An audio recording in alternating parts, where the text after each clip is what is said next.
Co spojuje 3 nádherná evropská města, Palmanovu, Nové Zámky a Terezín, a krásné hvězdicové opevnění.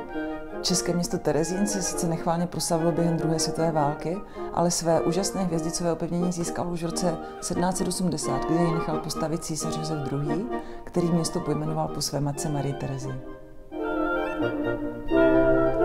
Io sono molto contenta che ci sia questa forte collaborazione fra le nostre 3 città ed è per questo che insieme alle colleghe Martina Dlabajova e Jana Zinnaska stiamo sostenendo il fatto che ci sia una maggiore valorizzazione in chiave turistica e culturale per farli diventare proprio un patrimonio dell'UNESCO. C'è stato già un primo gemellaggio a Palmanova e la prossima volta senz'altro ci sarà un incontro nelle altre città e quindi a Terezín e Nové Zámky.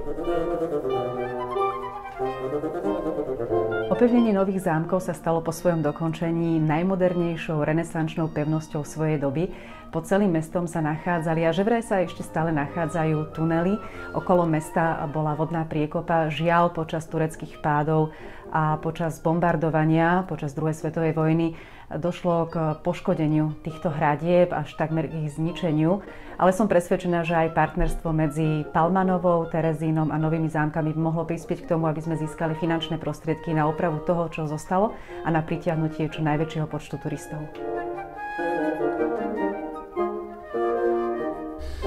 Čo je úžasné, že tento projekt vlastne vznikol na pôde Európskeho parlamentu a opäť za to môžu 3 silné ženy. A ja myslím, že tak ako to bežne poznáme, keď sa raz žena rozhodne, tak svoj cieľ určite až dotiahne do úspešného konca a ja verím, že takto tomu bude aj v tomto prípade.